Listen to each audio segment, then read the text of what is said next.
اللہ من الشیطان الرجیم بسم اللہ الرحمن الرحیم۔ ایک سچا واقعہ۔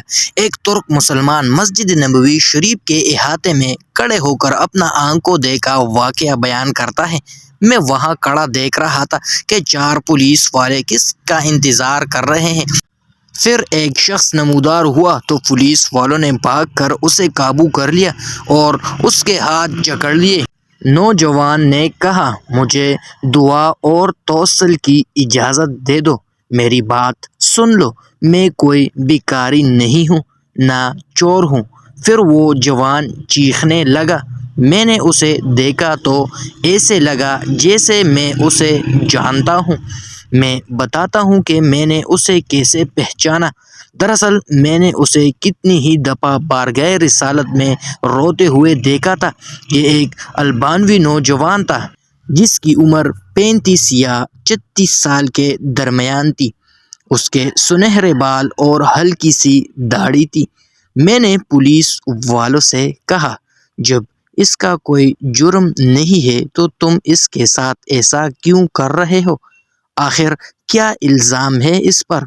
انہوں نے مجھے کہا، ارے او ترک، تو پیچھے ہٹ، اس معاملے میں بولنے کا تجھے کوئی حق نہیں۔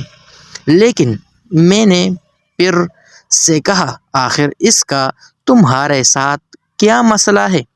کیا اس نے کوئی چوری کی ہے؟ انہوں نے کہا، نہیں، یہ بندہ 6 سال سے ادھر مدینہ شریف میں رہ رہا ہے، لیکن اس کا یہ قیام غیر قانونی ہے۔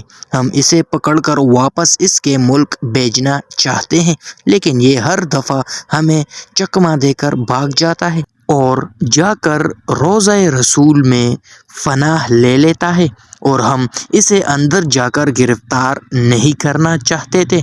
میں نے پوچھا، تو اب اس کے ساتھ کیا کرو گے؟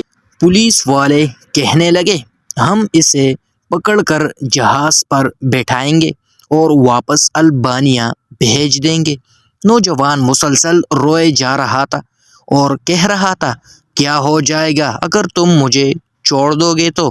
دیکھو، میں کوئی چور نہیں ہوں، میں کسی سے بھیک نہیں مانگتا، میں تو ادھر بس محبت رسول میں رہ رہا ہوں۔ پولیس والوں نے کہا، نہیں، ایسا جائز نہیں ہے۔ نوجوان نے کہا، اچھا، مجھے ذرا آرام سے رسول اللہ صلی اللہ علیہ وآلہ وسلم سے ایک عرض کر لینے دو۔ پھر نوجوان نے اپنا منہ گنبد خضرا کی طرف کر لیا۔ پولیس والوں نے کہا، چل کہہ جو کہنا ہے۔ تو نوجوان نے گنبد خضرا کی طرف دیکھا اور جو کچھ عربی میں کہا میں نے سمجھ لیا۔ وہ نوجوان کہہ رہا تھا، یا رسول اللہ صلی اللہ علیہ وآلہ وسلم، کیا ہمارے درمیان اتفاق نہیں ہوا تھا؟ کیا میں نے اپنے ماں باپ کو نہیں چھوڑا؟ کیا اپنی دکان بند کر کے اپنا گھر بار نہیں چھوڑا اور یہ عہد کر کے یہاں نہیں آیا تھا کہ آپ کے جوار رحمت میں رہا کروں گا؟ حضور، اب دیکھ لیجئے، یہ مجھے ایسا کرنے سے منع کر رہے ہیں۔ یا رسول اللہ، یا رسول اللہ، آپ مداخلت کیوں نہیں فرماتے؟ یا رسول اللہ، آپ مداخلت کیوں نہیں فرماتے؟ اتنے میں نوجوان بے حال ہونے لگا تو پولیس والوں نے ذرا ڈھیل دی اور نوجوان نیچے گر گیا۔ ایک پولیس والے نے اسے ٹھڈا مارتے ہوئے کہا، او دھوکے باز، اٹھ! لیکن نوجوان نے کوئی رد عمل ظاہر نہ کیا۔ میں نے پولیس والوں سے کہا، یہ نہیں بھاگے گا، تم حمامات سے پانی لاؤ اور اس کے چہرے پر ڈالو، لیکن نوجوان کوئی حرکت نہیں کر رہا تھا۔ ایک پولیس والے نے کہا، اسے دیکھو تو صحیح، کہیں یہ سچ مچ مر ہی نہ گیا ہو۔ دوسرا پولیس والا کہنے لگا، اسے ہم نے کون سی ایسی ضرب لگائی ہے جس کی وجہ سے یہ مر جائے؟ پھر انہوں نے ایمبولینس والوں کو فون کیا۔ وہ ادھر سامنے والے 7 نمبر گیٹ سے ایک ایمبولینس لے آئے۔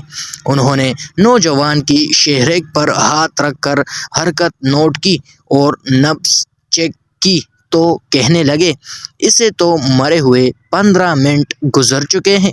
اب پولیس والے جیسے مجرم ہو نیچے بیٹھ گئے اور رونے لگے۔ وہ منظر بھی دیکھنے والا تھا۔